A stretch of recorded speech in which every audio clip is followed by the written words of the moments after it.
Mr. Chairman, Ranking Member, appreciate the opportunity to have this hearing today and want to thank all of the witnesses for your time and ability to come and speak to us on this important issue. Chief Clem, I'm going to start with you. You served in Border Patrol for over 27 years, and so I know you've had a front row seat to witness the crisis at our southern border and including the spike in arrivals of UACs.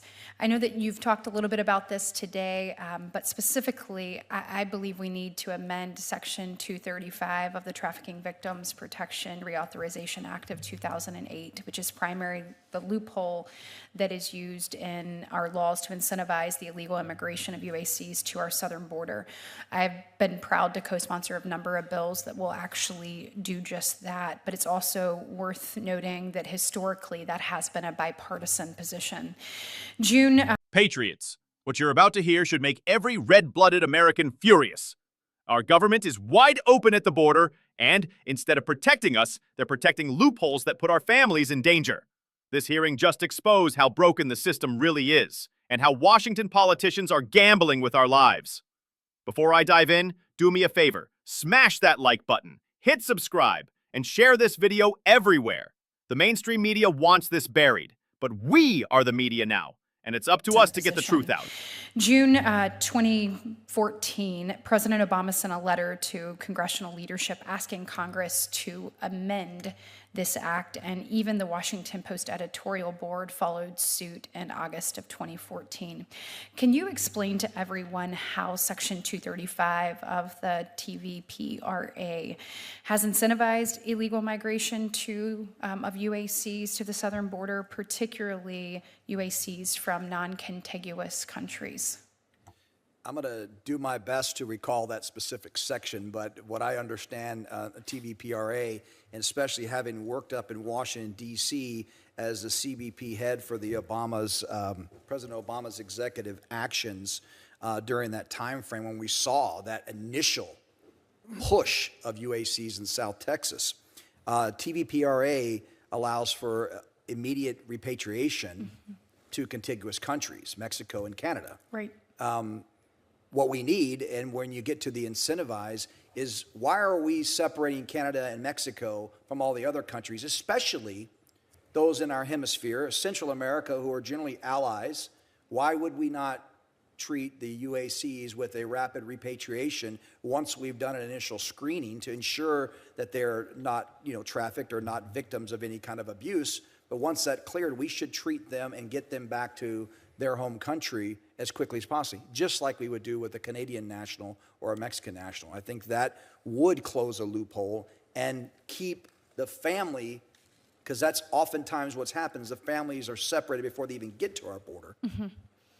Come up with a more clear and direct process for someone to lawfully immigrate in the United States versus sending their child in here and then hoping they can reconnect later. Right, and look, I believe that this creates a safety issue, not only and many times for the lives of the UACs, but also for the American people in many ways. And in June 2024, a report from the House Judiciary Subcommittee on Immigration, Integrity, Security, and Enforcement discussed the fact that at the time, more than 400,000 UACs were released to sponsors by the Biden-Harris administration, which is 100% increase compared to that of the first Trump administration.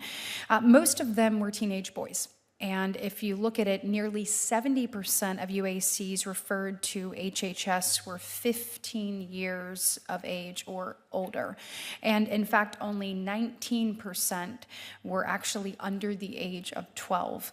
The report also found that HHS did not have a policy to refer known gang members to the Justice Department. Additionally, it went on, HHS did not ask UAC's home country and consulates or embassies for their criminal record, despite having the actual ability to do that.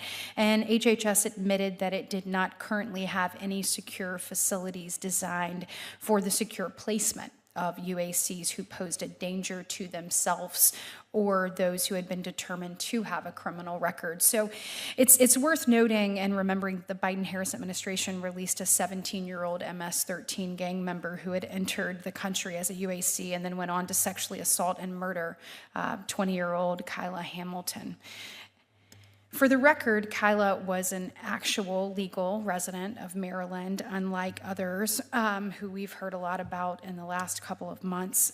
Chief Clem, in my remaining minute here, what reforms do you think are needed within the UAC program to prevent future release of UACs who actually pose a threat to the safety of Americans? Yeah, we cannot dismiss the fact that many of these kids, as you mentioned, are 15 or older. They are much more, in my opinion, mature than some of the 15-year-olds here in the United States. They've had a hardened life, but they've been exposed to these gangs, and they're willing to do the work of the gangs. And for the safety of other children and for safety of the United States, we have to look at this from a law enforcement perspective first to protect everybody. So I would make sure that we have separate funding and facilities for those that are believed to be criminal, illegal alien children associated with gangs, so we can make sure that they are not put into settings or released to other gang members. Right. This is what it's all about. In order to find this bipartisan solution, we have to recognize that there is a criminal element associated with illegally entering the United States, whether you're an adult or a child. Let's focus on that piece to protect everyone involved, most importantly, the American citizens, but the migrants themselves.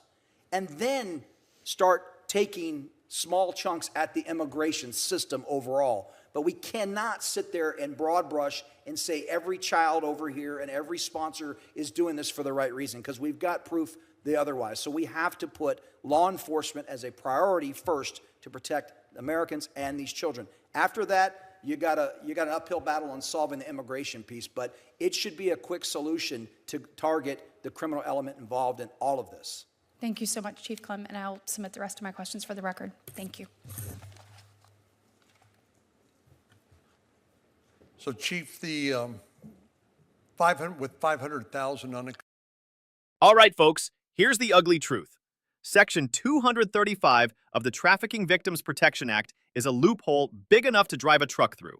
If kids come from Mexico or Canada, they can be sent home. But if they come from Honduras, El Salvador, or anywhere else, they get special treatment. That's not compassion, that's incentivized chaos. And guess what? Families know this. Cartels know this. Gangs know this. They're using children as pawns in a sick game, and our leaders are letting it happen.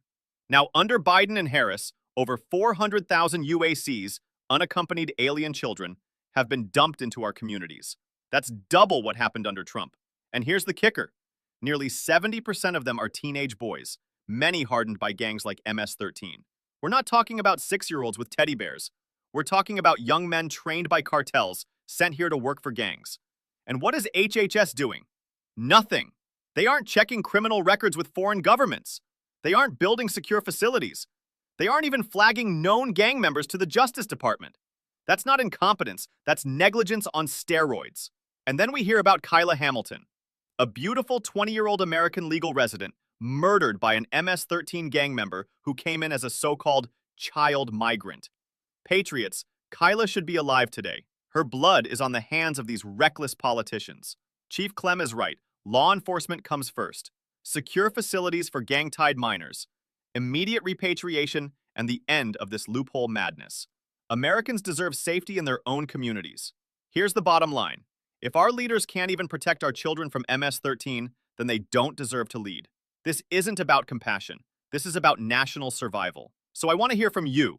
Do you think it's time to shut these loopholes once and for all? Should gang-tied minors be detained instead of released into our neighborhoods? Drop your comments below. I'll read every single one. And don't forget, like, share, and subscribe so we can spread the truth, fight back against the lies, and take our country back. Because if we don't stand now, there may not be much left to stand for tomorrow.